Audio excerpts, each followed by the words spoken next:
ఈ రాత్రికాల సమయంలో దేవుడు నా హృదయంలో ఉంచిన కొన్ని విషయాలను మీ అందరితో పంచుకోవాలని ఆశపడుతున్నాను. కొద్ది సమయం మీ అందరితో చిన్న వాక్యాన్ని పంచుకోవాలని ఆశపడుతున్నాను. ఈరోజు సిలువ వలన మనకు వచ్చే ఆశీర్వాదాలు ఏంటో ఒకటి లేదా రెండు విషయాలు చెప్పి నా మాటలు ముగిస్తాను. సిలువ ద్వారా మనకి కలిగే ఆశీర్వాదాలు ఏంటి అనేది మీతో మాట్లాడాలని ఆశపడుతున్నాను.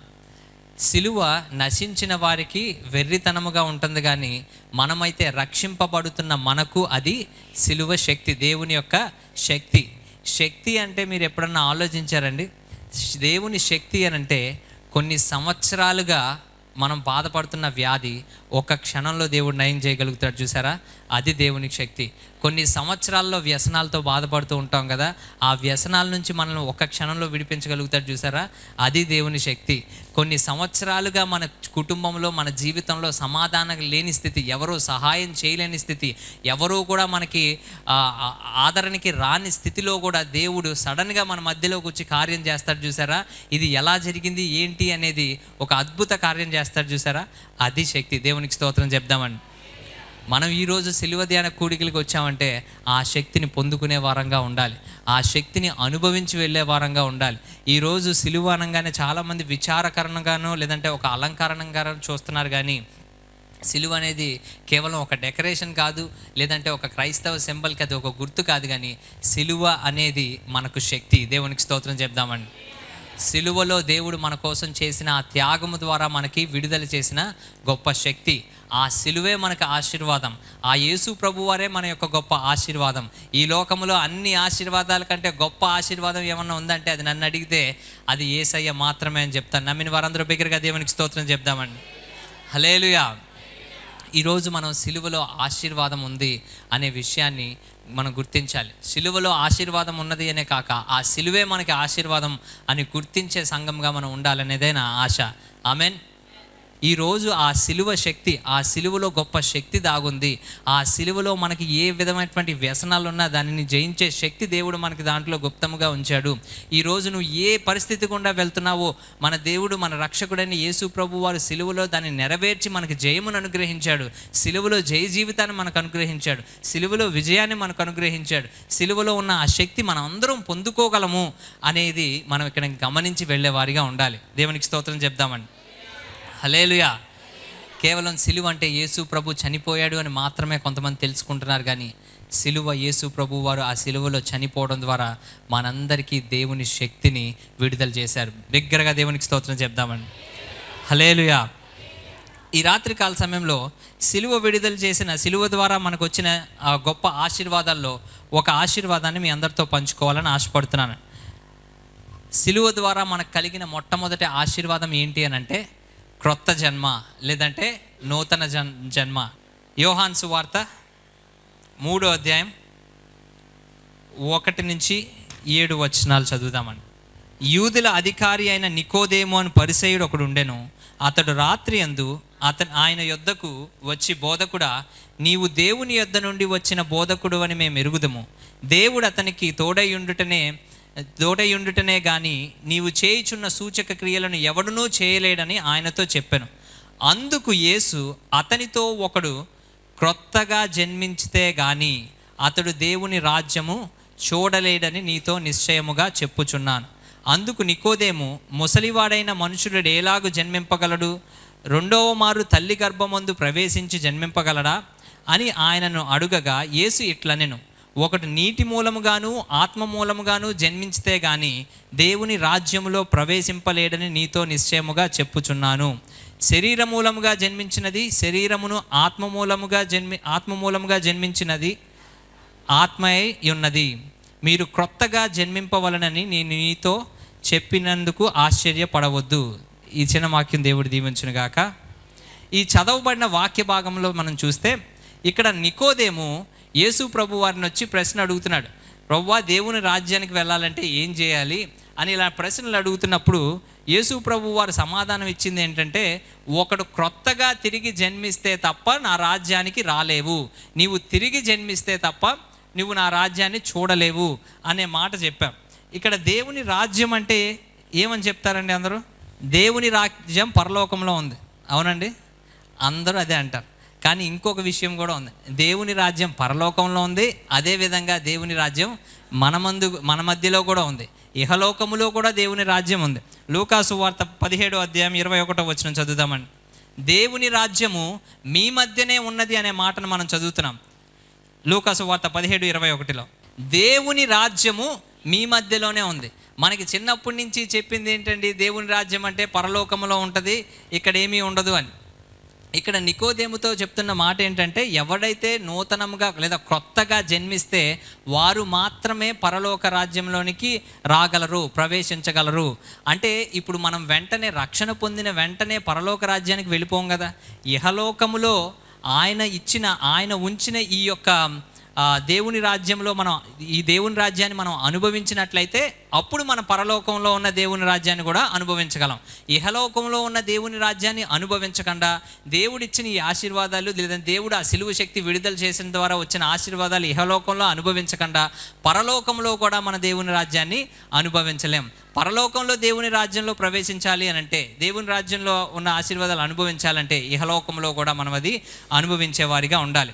ఇక్కడ మరలా యోహాను సువార్త 3 చూసినట్లయితే, ఇక్కడ యోహాను సువార్త 3 యేసు ప్రభు వారు చెప్తున్న మాట నికోదేముతో, నికోదేము నీవు మరలా తిరిగి జన్మిస్తే తప్ప నువ్వు నా రాజ్యాన్ని చూడలేవన్నారు. ఈ క్రొత్తగా జన్మించడం ఏంటి అని అంటే, మీకు వచ్చిన సందేహమే నికోదేముకు కూడా వచ్చింది. నికోదేము తెలివిగా ఏమని అడిగాడంటే, అంటే ఇప్పుడు ముసలివాడైన నేను మళ్ళా మా తల్లి గర్భంలోకి వెళ్ళి మళ్ళా నేను రావాలా, అప్పుడు రెండోసారి జన్మించినట్ట అని చెప్పి యేసు ప్రభు వారిని అడిగాడు. యేసు ప్రభు వారు దానికి స్పష్టమైన వివరణ ఇస్తూ ఇంకొక మాట చెప్పారండి. ఇంకా క్లియర్గా అర్థం కావడం కోసం 14-15 ఒక ఇలిస్ట్రేషన్ రూపంలో ఒక మాట చెప్పారు. చూడండి ఒకసారి 14-15 అరణ్యములో మోషే సర్పమును ఎలాగూ ఎత్తెనో అలాగే విశ్వసించిన ప్రతి వాడును నశింపక ఆయన ద్వారా నిత్య జీవము పొందునట్లు మనుష్య కుమారుడు ఎత్తబడవలెను. దేవునికి స్తోత్రం చెప్దామండి. హల్లెలూయా. ఇక్కడ నికోదేముని ఎవరు అని అంటే గనక ఆయన పరిసయుడు. నికోదేము ఇజ్రాయేలీలందరికీ కూడా టీచర్, బోధకుడు. అంతేకాకుండా ఇస్రాయేలీలందరికీ గొప్పగా దేవునిలో వాక్యాల ద్వారా నడిపిస్తున్న వాడని చెప్పుకోవచ్చు. గౌరవంగా ఉన్న స్థితి, గౌరవమైన మంచి స్టేటస్ కలిగిన వ్యక్తి నికోదేము. నికోదేముతో యేసు ప్రభు ఇలా చెప్తున్నప్పుడు నికోదేముతో యేసు ప్రభు వారు ఇంకో మాట కూడా అన్నారు, ఇవన్నీ నీకు తెలీదా, ఇవన్నీ ముందుగానే తెలుసు కదా అని చెప్పి ఈ 14-15 అరణ్యములో మోషే సర్పమును ఎలాగైతే ఎత్తాడో అదేవిధంగా మనుష్య కుమారుడు కూడా ఎత్తబడవలను అనే మాట చెప్పారు. ఇది ఎక్కడా కనెక్షన్ కుదరలేదేమో అని అనుకుంటున్నారు, కానీ ఒక మాట చెప్తాను. ఈ క్రొత్త జన్మ మనకి ఎలా వస్తుంది అని అంటే, యేసు ప్రభు వారు మరణించి మన పాప పరిహారార్థముగా ఆయన మరణించి ఆయన పరిశుద్ధతను ఆయన నీతిని మనకు అనుగ్రహించడం ద్వారానే మనకు క్రొత్త జన్మ వచ్చింది. దేవునికి స్తోత్రం చెప్దామండి. హల్లెలూయా. ఆ క్రొత్త జన్మ ఎలా వచ్చింది అనేది అర్థం కావడం కోసం యేసు ప్రభు వారు ఇక్కడ ఇలిస్ట్రేషన్ రూపంలో అరణ్యంలో మోషే గురించి చెప్పారండి. అరణ్యంలో మోషే ఏంటి, సర్పం ఏంటి, దీని కథ ఏంటో మనకు తెలుసుకోవాలంటే సంఖ్యాకాండం 21 చూస్తే మనకి స్పష్టంగా అర్థమవుతుందండి. సంఖ్యాకాండం 21 8-9 చదువుతాం. స్తంభం మీద పెట్టుము, అప్పుడు కరవబడిన ప్రతి వాడును దాని వైపు చూచి బ్రతుకునని మోషేకు సెలవిచ్చెను. కాబట్టి మోషే ఇత్తడి సర్పం ఒకటి చేయించి స్తంభము మీద దానిని పెట్టెను. అప్పుడు సర్పపు కాటు తినిన ప్రతివాడు ఆ ఇత్తడి సర్పమును నితానించి చూచినందున బ్రతికెను. దేవునికి స్తోత్రం చెప్దామండి. హల్లెలూయా. ఇక్కడ ఈ మాట ఎందుకు చెప్పానంటే, ఇది చదవబడిన వాక్య భాగాన్ని మనం స్పష్టంగా పరిశీలన చేస్తే సంఖ్యాకాండం 21 మొత్తం మరలా మీరు ఇంటికి వెళ్ళిన తర్వాత ఒకసారి చదివితే అర్థమవుతుంది. ఇశ్రాయేలీలందరూ కూడా దేవుడు విడిపించిన తర్వాత వారందరినీ ఆ చెరలో నుంచి విడిపించి మరలా మార్గం గుండా తీసుకువెళ్తున్న టైంలో ప్రతిరోజు మన్నానైనా, ప్రతిరోజు మాకు ఈ బాధ ఏంటి అని చెప్పి మోషే మీద కోప్పడుతూ వాళ్ళ కోపం ఏ స్థితికి వచ్చిందంటే దేవుణ్ణే దూషించే స్థితికి వచ్చారు. దేవుణ్ణే దూషించే స్థితికి వస్తే దేవుని ఉగ్రత వారి మీదకు వస్తూ దేవుడు చెప్పిన మాట ఏంటంటే, వీరు నాకు నా మార్గమును అనుసరించట్లేదు, వీరు ఇష్టానుసారమైన జీవితాన్ని జీవిస్తున్నారు, నా మాటకు విధేయత చూపించట్లేదు అని చెప్పి దేవుడు ఆ సర్పములందరినీ ఆజ్ఞాపిస్తే అక్కడున్న ఇజ్రాయేలీలందరినీ ఆ సర్పపు కాటు వేసి ఆ సర్పపు కాటుకి వందల సంఖ్యలో, వేల సంఖ్యలో, లక్షలాది మంది చనిపోవడం స్టార్ట్ చేశారు. అప్పుడు మోషే మధ్యవర్తిగా ఉండి వెంటనే వాళ్ళు ఇజ్రాయేలీలందరూ మోషే దగ్గర దగ్గరికి వచ్చి ప్రాధేయపడితే మోషే దేవుని దగ్గరికి వెళ్ళి ప్రాధేయపడి, ప్రభువా సహాయం చేయండి, వారందరూ వారు తప్పు తెలుసుకున్నారు అని ఎప్పుడైతే మోషే దేవుని దగ్గరికి వచ్చి గోజాడాడో అప్పుడు దేవుడు మాట్లాడిన మాట ఏంటంటే, ఒక ఇత్తడి సర్పమును నువ్వు చేయించు, అది చేయించి స్తంభమును అది స్తంభముల మీద నిలబెట్టు, ఎవరైతే ఆ ఇత్తడి సర్పమును చూస్తారో వాళ్ళందరూ కూడా బతుకుతారు అన్నాడు. దేవునికి స్తోత్రం చెప్దామని. వాళ్ళు మాటకు విధేయత చూపించారు, ఆ మాటను విశ్వసించారు, విశ్వసించిన ప్రతి వాడు కూడా బ్రతికాడు. వాళ్ళందరికీ చాలా లాజిక్స్ ఉంటాయి కదా, ఇశ్రాయేలీల ప్రజలందరికీ కూడా. నేను బ్రతకాలి, ఈ సమయంలో ఒక విషసర్పం ద్వారా కాటువేయబడ్డాను, ఒక విషసర్పం ద్వారా దెబ్బ తినబడ్డాను, ఈ సమయంలో నాకు సహాయం ఎక్కడి నుంచి వస్తుంది, ఈ సమయంలో నాకు కావాల్సింది ఒక మెడిసిన్, నాకు కావాల్సింది ఒక డాక్టర్, నాకు కావాల్సింది ఒక మందు, ఇలాంటిది ఏదైనా సహాయం చేయాలి. కానీ దేవుడు చెప్తున్న మాట ఏంటంటే, ఆ ఇత్తడి సర్పమును చేయించి ఆ ఇత్తడి సర్పమును ఎవరైతే చూస్తారో, నిదానించి చూసిన వారి జీవితంలో ఖచ్చితంగా వాళ్ళు బ్రతుకుతారు, ఆ పాము కాటు ఆ యొక్క విషము పోయి వారందరూ కూడా బ్రతికెదరు అని చెప్పి మనం ఇక్కడ చూస్తున్నాం. వాళ్ళకున్న డౌట్స్ ఏదైనా కూడా ఆ డౌట్స్ అన్నిటినీ పక్కన పెట్టి దేవుని మాటను, దేవుడిచ్చిన వాగ్దానాన్ని విశ్వసించారు, వాళ్ళందరూ బ్రతికారు. అది గుర్తు చేస్తూ ఇక్కడ యోహాను సువార్త 3వ అధ్యాయంలో నికోదేముకు అది గుర్తు చేస్తూ, ఏ విధంగా అయితే అక్కడ ఆ ఇత్తడి సర్పమును చూసి వారందరూ ఎలాగైతే బ్రతికారో, అదే విధంగా ఈ ఎత్తబడిన మనుష్య కుమారుణ్ణి ఎవరైతే చూస్తారో, ఆ సిలువలో ఎత్తబడిన మనుష్య కుమారుణ్ణి, ఆ రక్తము కారుతున్న మనుష్య కుమారుణ్ణి ఎవరైతే చూస్తారో వారందరూ కూడా బ్రతికెదరు. దేవునికి స్తోత్రం చెప్దామని. హల్లెలూయా. అలాగ మనకి ఒక నూతన జన్మ, ఒక క్రొత్త జన్మ మనకు వచ్చింది. మనందరము కూడా పాపములో చచ్చి ఉండగా, మనం అందరంలో పాపములో పడిపోయి పాపములో పడి దూరం అయిపోయి ఉండగా, దేవునికి దూరస్థలమై బ్రతుకుతున్న సమయంలో యేసు ప్రభు వారు ఆ సిలువలో ఆ యాగం చేసిన తర్వాత మరలా మనందరికీ కూడా ఒక నూతన జన్మను దేవుడు అనుగ్రహించాడు. నమ్మిన వారందరూ బిగ్గరగా దేవునికి స్తోత్రం చెప్దామండి. హల్లెలూయా. ఈరోజు మనం సిలువ ధ్యాన కూడికలకు వచ్చిన మనం అందరం కూడా ఆ యొక్క ఎత్తబడిన మనుష్య కుమారుని చూచేవారిగా ఉండాలి. ఈరోజు నీ రక్షణ కోసం ఎవరిని చూస్తున్నావో నాకు తెలియదు, ఈరోజు నీ యొక్క సంతృప్తి కోసం ఎవరి దగ్గరికి వెళ్తున్నావో నాకు తెలియదు, ఈరోజు నీ యొక్క స్వస్థత కోసం దేనిని చూస్తున్నావో, దేనిని ఆశ్రయిస్తున్నావో నాకైతే తెలియదు. కానీ ఆ ఎత్తబడిన మనుష్య కుమారుణ్ణి చూచిన ప్రతి ఒక్కడు బ్రతికనని దేవుడు సెలవిచ్చినట్లుగా ఆ మాటను విశ్వసించినట్లయితే గనక మన జీవితంలో కూడా ఎత్తబడిన మనుష్య కుమారుడు యేసు ప్రభు వారు ఆ సిలువలో చేసిన త్యాగమును చూసి, ఆయన కార్చిన ఆ రక్తమును చూసి, నా రక్షణ కారణము ఆ సిలువే, నా రక్షణ కోసం ఆ సిలువ వైపు చూస్తున్నాను, నా యొక్క సంతృప్తి కోసం ఆ సిలువ వైపు చూస్తున్నాను, నా యొక్క విజయం కొరకు ఆ సిలువ వైపు చూస్తున్నాను, ఎందరైతే ఆ సిలువ వైపు చూస్తారో వారందరూ కూడా కేవలం బ్రతకడమే కాదు కానీ అంతకు మించిన జీవితం దేవుడు మనందరికీ దయచేస్తాడు. నమ్మిన వారందరూ బిగ్గరగా దేవునికి స్తోత్రం చెప్దామండి. హల్లెలూయా. ఇక్కడ విశ్వాసము లేకుండా దేవునికి ఇష్టడుగా ఉండుట అసాధ్యం. వాళ్ళకి ఎన్ని బాధలున్నా, ఎన్ని భయాలున్నా, ఎన్ని భావోద్రేకాల మధ్యలో ఉన్నా కానీ వారందరూ దేవుని మాటను విశ్వసించారు, బ్రతికారు. మన జీవితంలో మనం చేసిన తప్పిదములు అవ్వచ్చు, పాపములు అవ్వచ్చు, పాపం వలన వచ్చిన బాధ అవ్వచ్చు, శిక్ష అవ్వచ్చు, ఏదైనా అవ్వచ్చు, కానీ ఆ బాధ, ఆ భయము, వీటన్నిటిలో కూడా మనము కూడా దేవుని మాటను విశ్వసిస్తే, ఆ వాగ్దానాన్ని విశ్వసించి ఆయన వైపు ఎత్తబడిన మనుష్య కుమారుని వైపు చూచినట్లయితే మనము కూడా మన జీవితంలో కూడా క్రొత్త జన్మ దేవుడు అనుగ్రహిస్తాడు. దేవునికి స్తోత్రం చెప్దామండి. హల్లెలూయా. ఈ క్రొత్త జన్మ అనేది దేవుడు మనకిచ్చిన ఒక గొప్ప వరం. మనకి ఓన్గా మన శక్తి ద్వారా ఇది సంపాదించుకున్నది ఏం కాదు. సిలువలో ఆ సిలువ యాగం ద్వారా దేవుడు చేసిన గొప్ప అద్భుత కార్యం, లేదంటే దేవుడు మనకి ఇచ్చిన గొప్ప ఆశీర్వాదం ఏంటంటే ఈ క్రొత్త జన్మ. ఈ క్రొత్త జన్మ పొందుకున్నానన్న వారందరూ బిగ్గరగా దేవునికి స్తోత్రం చెప్దామండి. హల్లెలూయా. ఈరోజు మన రక్షణ కోసం ఎవరి వైపు చూడాలని? దేవుని వైపే చూడాలి. ఈరోజు నీకు విజయం కావాలంటే ఎవరి వైపు చూడాలి? సిలువ శక్తి వైపే చూడాలి. ఈరోజు నీకు పాత జీవితంలో నువ్వు చేసిన తప్పిదములైనా కానీ, నీ యొక్క ఇబ్బందులైనా కానీ, కష్టాలైనా కానీ దాని నుంచి విడిపించబడాలంటే ఏ కౌన్సిలర్లు మీకు సహాయం చేయలేరు, ఏ ఒక్కళ్ళు నీ యొక్క బాధను తీసివేయలేరు, ఎవ్వరూ కూడా నువ్వు మోస్తున్న భారాన్ని వాళ్ళు మోయలేరు. కానీ నీ భారాన్ని సహితం మోసి నీ ప్రతి ఒక్క గిల్ట్ని, ఆ షేమ్ని కూడా తొలగించి నూతనమైన జీవితం, ఒక క్రొత్త జన్మని దేవుడు ఆ సిలువలో మనందరికీ దయచేశాడు. అందును బట్టి ఆ సిలువలో మనకి కలిగిన ఆశీర్వాదమే ఈ క్రొత్త జన్మ.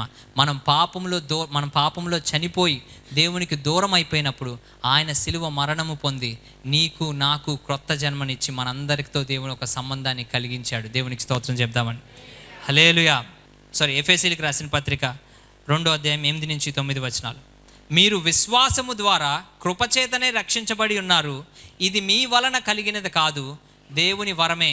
ఇది క్రియల వలన కలిగినది కాదు గనుక ఎవడునూ అతిశయపడుటకు వీలు లేదు. మన విశ్వాసము ద్వారానే కృపచేతనే రక్షించబడ్డాము. మన రక్షణకి మనం చేసింది ఏం లేదండి. మన రక్షణకి దేవుడే వెల చెల్లించాడు. నీ జ్ఞానం వల్ల, నీ బలం వల్ల నువ్వేదన్నా చేసి నీ రక్షణ సంపాదించుకున్నావా అంటే లేదు. కానీ మన రక్షణకు కేవలం ఆయన కృప ద్వారానే అది సాధ్యమైంది. విశ్వాసము ద్వారా కృపచేతనే మనం రక్షించబడ్డాము. ఇది మన వలన కలిగినది కాదు. ఈ వాక్యం నన్ను ఎంతో బలపరిచిన వాక్యం. ఎందుకు ఈ మాట చెప్తున్నానంటే, మన వలన కలిగింది అని అనుకోండి, దేవుడికి మనం క్రెడిట్ ఇవ్వం, అది మనమే క్రెడిట్ తీసుకుంటాం. ఇది మన వలన కలిగింది కాదు అని తెలిసినప్పుడు మాత్రమే మనం కృతజ్ఞతతో ఉంటాం. ప్రభువా, ఇది నేను చేసే పని కాదు, మనుషుడు ఎవ్వడూ కూడా చేయలేని పని నీవు నా కోసం చేశావు. ఇది కేవలం నేను విశ్వాసం ద్వారానే, కృపచేతనే నేను రక్షించబడ్డానని ఎందరైతే గుర్తిస్తారో వారందరూ దేవునికి కృతజ్ఞత కలిగి జీవిస్తారు. నమ్మిన వారందరూ బిగ్గరగా దేవునికి స్తోత్రం చెప్దామని. హల్లెలూయా.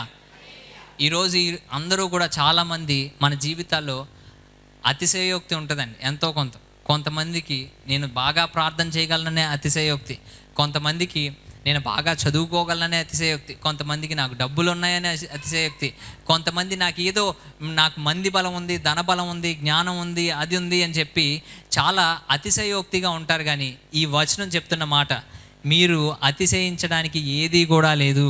మీ క్రియల వలన కలిగింది కాదు, కానీ ఇది కేవలం దేవుని కృపయే. ఈరోజు నీవు ఇలా ఉన్నామంటే, మనం ఊపిరి తీసుకుంటున్నామంటే, మనం ఇలా కొంచెం 4 మెతుకులు తింటున్నామంటే అది కేవలం నీ కృపే.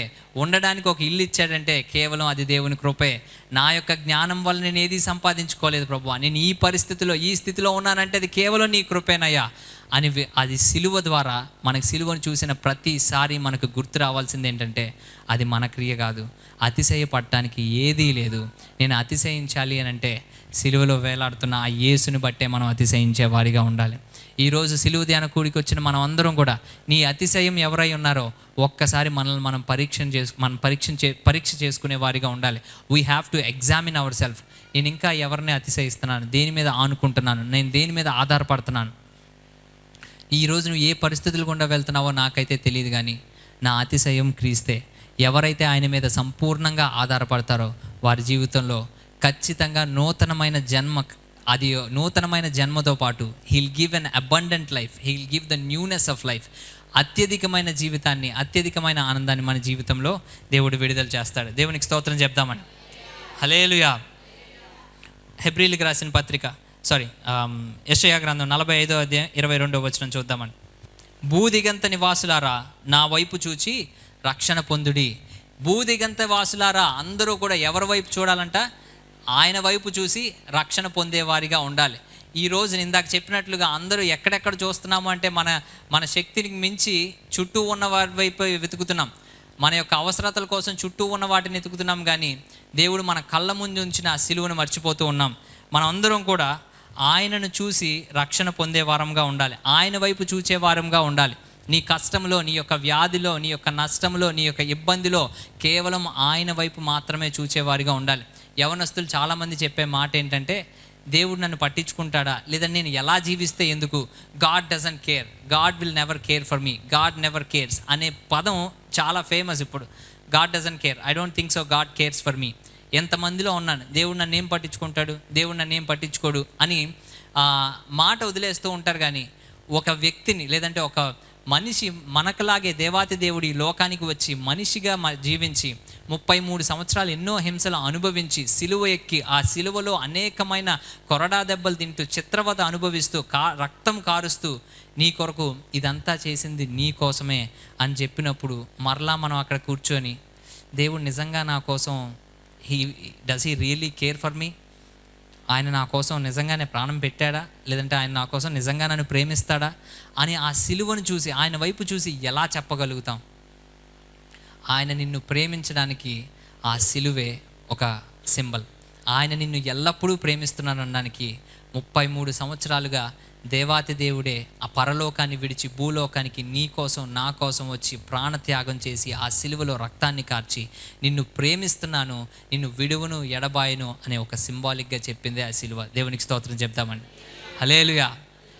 అందుకే ఎప్పుడూ కూడా మన జీవితంలో ఎప్పుడు నిరాశ ఎదురైనా, నన్ను ఎవరూ పట్టించుకోవట్లేదన్నా, నన్ను ఎవ్వరూ, నా కుటుంబంలో నాకు విలువ లేదు, నా ఉద్యోగ స్థితిలో నాకు విలువ లేదు, నాకు ధనం లేదని అందరూ నన్ను తృణీకరిస్తున్నారు, నాకు నిజంగా విలువ ఉందా అంటే ఒక్కసారి తల పైకెత్తి ఆ సిలువను చూసి, ఆ వేలాడుతున్న మనుష్య కుమారుని వైపు చూస్తే, ఎత్తబడిన ఆ మనుష్య కుమారుని వైపు చూసినట్లయితే కనుక ఆయన పట్ల నీకున్న విలువేంటో అర్థమవుతుంది, నీ ప్రేమేంటో అర్థమవుతుంది.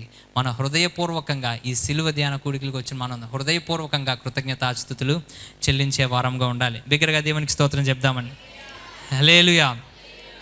హెబ్రీయులకు రాసిన పత్రిక 12వ అధ్యాయం 2వ వచనం చదువుతామండి. విశ్వాసమునకు కర్త అయిన క్రీస్తు వైపు మాత్రమే చూస్తూ మన జీవితాన్ని కొనసాగించే వారంగా ఉండాలి.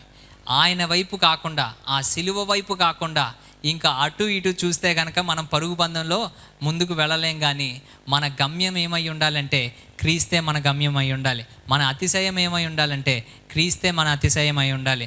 మన యొక్క బలం ఏదైనా ఉందంటే అది సిలువే మనకు బలమై ఉండాలి. మన యొక్క ఆనందం క్రీస్తే అయి ఉండాలి. నమ్మిన వారందరూ బిగ్గరగా దేవునికి స్తోత్రం చెప్దామండి. హల్లెలూయా. సిలువ ద్వారా మనకు వచ్చిన మరి ఒక ఆశీర్వాదం ఏంటంటే ఆయన పిల్లలుగా, ఆయన కుమారులుగా మనల్ని చేసుకున్నాడు. దేవునికి స్తోత్రం చెప్దామండి. సిలువ యాగం వల్ల మరలా మనకి నూతన జన్మను అనుగ్రహించి ఆయన పిల్లలుగా, ఆయన కుమారులుగా, దేవుని వారముగా మనల్ని చేసుకున్నాడు.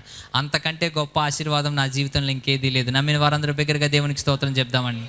ఆయన కుమారులుగా మనం మార్చాడు, నూతన జన్మను మనకు అనుగ్రహించాడు, కుమారులుగా, కుమార్తెలుగా మనల్ని చేసుకున్నాడు. ఎన్నిక లేని మనల్ని ఎన్నుకొని నీవు నా కుమారుడివి పేరు పెట్టి పిలుచుకున్నాడు. దేవునికి స్తోత్రం చెప్దామండి. హల్లెలూయా. మన జీవితంలో ఆయనకి కుమారులుగా, కుమార్తెలుగా అయ్యాం. అంతేకాకుండా మనం ఎవరి ద్వారా పుట్టిన వారము? దేవుని ద్వారా పుట్టిన వారం. మిమ్మల్ని అందరినీ ఒక ప్రశ్న అడగాలని, ఎప్పుడైనా ఒక గుర్రానికి పందిపిల్ల పుట్టడం చూసారు ఎప్పుడన్నా? లేదు. ఒక కుక్క పిల్లకి పిల్లి ఎప్పుడైనా పుట్టడం చూసారండి? లేదు. మనము దేవుని ద్వారా జన్మించాము అని అంటే దేవుని క్వాలిటీస్ మనలో ఉన్నాయి. అంటే దేవుని ఆత్మ మనకిచ్చాడు. ఆదికాండం 2వ అధ్యాయం 7వ వచనం, అక్కడ తీయక్కర్లేదు కానీ చెప్పేస్తానండి. ఆయన జీవాయువు మనకి ఇచ్చాడు అంటే ఆయన ఆత్మను మనకి ఇచ్చాడు. ఆయన ఆత్మను మనకి ఇచ్చినప్పుడు మనం జీవాత్మను అయ్యాం. దేవునికి స్తోత్రం చెప్దామండి. హల్లెలూయా. ఆయన ఆత్మ ద్వారా మనల్ని కనినవారు. ఆయన ఆత్మ మనకి ఎప్పుడైతే ఇచ్చారో we became a living beings. మన జీవాత్మ అయ్యాము. మనం జీవాత్మ అవ్వడానికి కారణం ఏంటి అంటే ఆ సిలువే. దేవునికి స్తోత్రం చెప్దామండి. హల్లెలూయా. సిలువ ద్వారా మరి ఒక ఆశీర్వాదం మనందరికీ ఇచ్చింది ఏంటంటే దేవుడు మనందరికీ అనుగ్రహించింది ఆధ్యాత్మిక జన్మ. దేవునికి స్తోత్రం చెప్దామండి. హల్లెలూయా. మనుషులందరూ కూడా 3 థింగ్స్తో చేశారని చెప్తారు. A man is made of 3 things: spirit, soul and body. ఆత్మ, శరీరము, మనసు. ఈ 3టితో నరుడిని దేవుడు నిర్మించాడు అని చెప్తాడు. ఆత్మ ద్వారా మనం నిర్మించబడ్డాం. మనసు, ఈ యొక్క శరీరం మనకి కనబడుతూనే ఉన్నాయి. ఇవన్నీ కూడా ఎందుకు చెప్తున్నానంటే మనం ఎప్పుడైతే పాపము చేశామో మన ఆత్మ దేవునితో సెపరేట్ అయిపోయింది. ఆ సెపరేట్ అయిపోయిన తర్వాత ఆత్మీయ పతనంలోనికి వెళ్ళిపోయాం. We have గాటన్ a spiritual death. ఆత్మీయంగా చచ్చిన స్థితిలోనికి వెళ్ళిపోయాం. ఎప్పుడైతే సిలువలో మరలా యేసు ప్రభు వారు మరణించి పాప పరిహారార్థం చేశారో, నీ కొరకు నా కొరకు మరణించారో, మరలా ఆయన ఆత్మను మనకిచ్చి he made us a living beings. మరలా జీవాత్మను మనకు అనుగ్రహించారు. ఆయన ఊదిన ఊదగా అనే మాట ఉంటుందండి ఆదికాండం 2వ అధ్యాయం 7వ వచనంలో. ఆ జీవాత్మను మనకి ఊదగా మరలా మనం జీవించాం. దేవునికి స్తోత్రం చెప్దామండి. హల్లెలూయా. ఈరోజు నువ్వు నేను జీవిస్తున్నామంటే అది కేవలం ఆయన జీవాత్మ ద్వారానే అది సాధ్యమైంది. దేవునికి స్తోత్రం చెప్దాం. హల్లెలూయా. ఎఫెసీయులకు రాసిన పత్రిక 2వ అధ్యాయం 13వ వచనం చదువుదామండి. ఇప్పుడు క్రీస్తు యేసునందు క్రీస్తు రక్తము వలన సమీపస్తులమై ఉన్నాము. దేవునికి స్తోత్రం చెప్దామండి. ఆయన ఆత్మ, ఆయన రక్తము ద్వారా మనము సమీపస్తులంగా ఉన్నాము. సిలువలో, లేదంటే సిలువ ద్వారా వచ్చిన మరి ఒక ఆశీర్వాదం ఏంటంటే మనకొక రిలేషన్షిప్ దొరికింది, మనకొక బంధం దొరికింది. మునుపు దూరస్తులమై ఉన్నాము, మనమైతే ఇప్పుడు దేవునికి సమీపంగా ఉన్నాం. ఆ రిలేషన్షిప్ మనకు ఉండడం బట్టే ఈరోజు ఇన్ని ఆశీర్వాదాలు మనం అనుభవిస్తున్నాం. నేను అందరికీ ఒక మాట చెప్పాలి. రిలేషన్షిప్ మీదే చాలా విషయాలు ఆధారపడి ఉన్నాయి. మన మానవ జీవితంలో ప్రతిరోజు మన లైఫ్ స్టైల్ అంతా కూడా రిలేషన్షిప్స్ మీదే ఆధారపడి ఉంటాయి. మొన్న ఒక జాబ్ ట్రయల్స్కి అప్లై చేస్తున్నప్పుడు it is all about who you know అని చెప్పాడు ఒక పెద్ద మనిషి. నీ నెట్వర్కింగ్ బాగుండాలి. నీ నెట్వర్కింగ్ అంటే నీకు ఎవరు తెలుసో దానిని బట్టి నీకు ఈ మధ్యకాలంలో ఉద్యోగాలు ఇచ్చేవాళ్ళు ఉన్నారు. ఈ మాటలు ఎందుకు చెప్తున్నానంటే, ఒక ఇంటర్వ్యూకి వెళ్ళినప్పుడు ఇద్దరికీ ఒకటే మార్కులు వచ్చినాయి. ఇద్దరికీ మంచి స్థితిలోనే ఉన్నారు. ఇద్దరూ కూడా క్వాలిఫై అయ్యారు.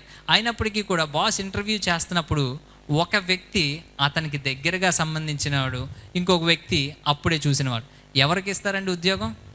ఖచ్చితంగా తెలిసిన వాళ్ళకే ఇస్తాడు. ఈ లోకంలో మనకి తెలిసిన వాళ్ళే మనల్ని ఇంతగా ఆశీర్వదించాలని చూసినప్పుడు దేవునికి సమీపస్తులుగా ఉన్న మనకి ఆయన మనల్ని ఇంకెంత ఆశీర్వదిస్తాడు. మన రిలేషన్షిప్ ఇంకా ఆయనతో ఇంకా ఏ రకంగా ఆయనకి సమీపంగా ఉన్న వారి జీవితాల్లో దేవుడు కురిపించే ఆశీర్వాదాలు మన ఊహకే వదిలేయాలి. దేవునికి స్తోత్రం చెప్దామని. హల్లెలూయా. ఆ యొక్క రిలేషన్షిప్ని దేవుడు మనకు అనుగ్రహించాడు.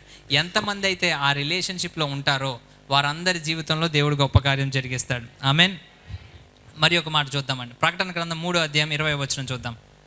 ఇక్కడ భోజనం చేయును అనే మాట చూసినప్పుడు మనకి గుర్తు రావాల్సింది ఏంటంటే సహవాసం.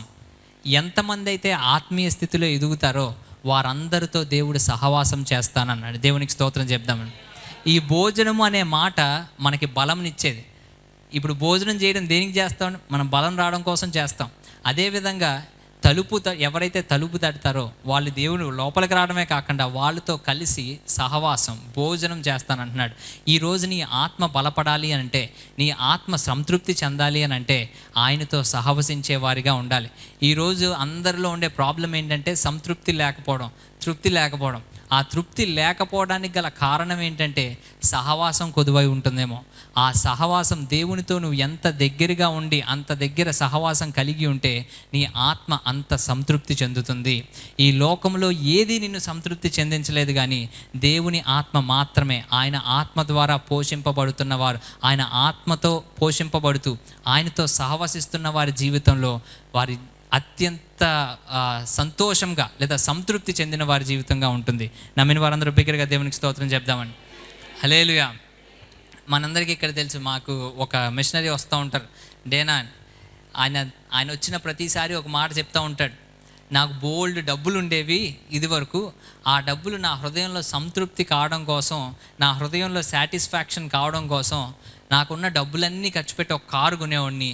ఒక నెలలో నాకు బోర్ కొట్టేసేది, దాని తర్వాత అది వదిలేసేవాడిని. దాని తర్వాత ఇంకో ఇల్లు కొనేవాడిని, ఆ నెలలో కూడా ఆ ఇల్లు కొనడం కూడా బోర్ కొట్టేది, దాన్ని వదిలేసేవాడిని. ఇంకా వేరేది ఎక్కడికో వెళ్ళేవాడిని, వేరే ఇంటికి మూవ్ అయ్యేవాడిని, కొత్త ఫోన్ కొనుక్కునేవాడిని, కొత్త కారు కొనుక్కునేవాడిని, కొత్త బట్టలు కొనుక్కునేవాడిని. ఒక వారం 2 వారాల తర్వాత నాకు అన్నీ బోర్ కొట్టేది. నాకు మాత్రం ఏ రకమైన సంతృప్తి లేదు. ఇంత డబ్బులు ఇచ్చాడు, ఇంత ఆశీర్వాదం ఇచ్చాడు, అయినా కానీ నాకు సంతృప్తి లేదు అన్నప్పుడు పరిశుద్ధాత్మ దేవుడు చూపించిన వాక్యం ఇది. మన జీవితంలో సంతృప్తి కావాలంటే ఈ లోకంలో ఉన్న వాటితో ఏది నీ జీవితంలో సంతృప్తి ఇవ్వలేదు, కానీ దేవునితో సహవాసం మాత్రమే నీ జీవితంలో సంతృప్తినిచ్చేది.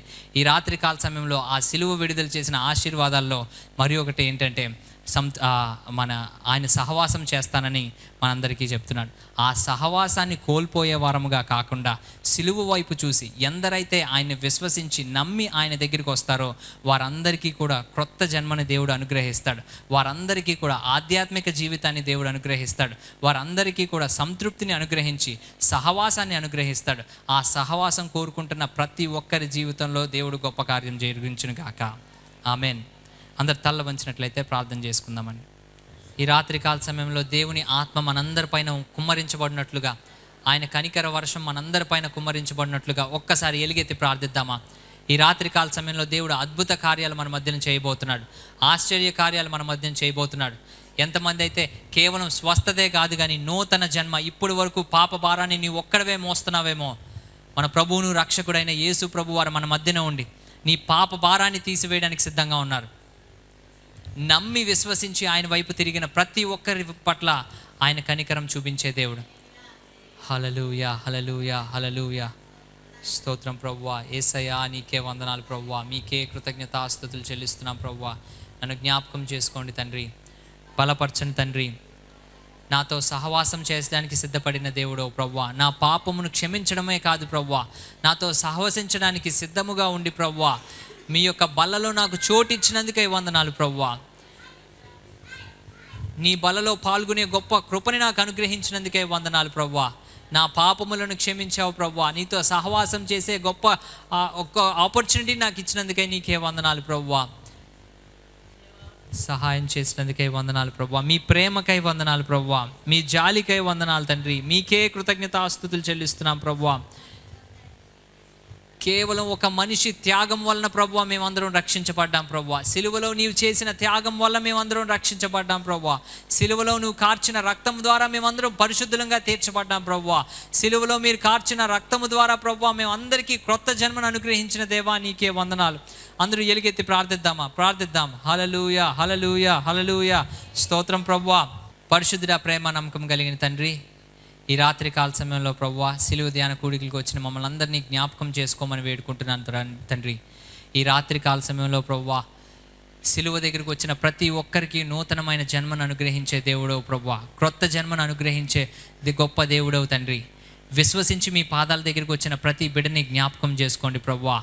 యేసయ్య, నమ్ముట నీ వలనైతే నమ్మువానికి సమస్తమును సాధ్యమే అని సెలవిచ్చిన దేవుడు తండ్రి.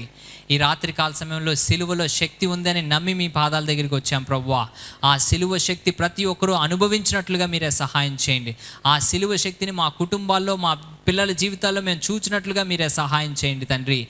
ఈ రాత్రి కాల సమయంలో ప్రభువా ఇక్కడ కూడి ఉన్న ప్రతి ఒక్కరూ కూడా ప్రభువా అనుదినము ప్రభువా నీ రాకడ పర్యంతము కూడా ప్రభువా ఆ సిలువ శక్తిని అనుభవించే ఆ గొప్ప భాగ్యాన్ని దయచేయమని అడుగుతున్నాను తండ్రి. ఇంకా ఎవరైతే బలహీనంగా ఉన్నారో ప్రభువా వారందరి స్వస్థత కొరకు మీ సిలువ వైపు చూస్తుండగా ప్రభువా ఆ రక్తము ద్వారా మా అందరికీ స్వస్థతను అనుగ్రహించండి. మీరే కృప చూపించండి ప్రభువా. మీ రాకడ పర్యంతము కూడా ప్రభువా మమ్మల్ని అందరినీ మీ కృపలో వర్ధిల్లింపచేసి బలపరచమని యేసయ్య అతి పరిశుద్ధమైన నామమున ప్రార్థించి అడుగుచున్నాం మా పరమ తండ్రి. ఆమెన్.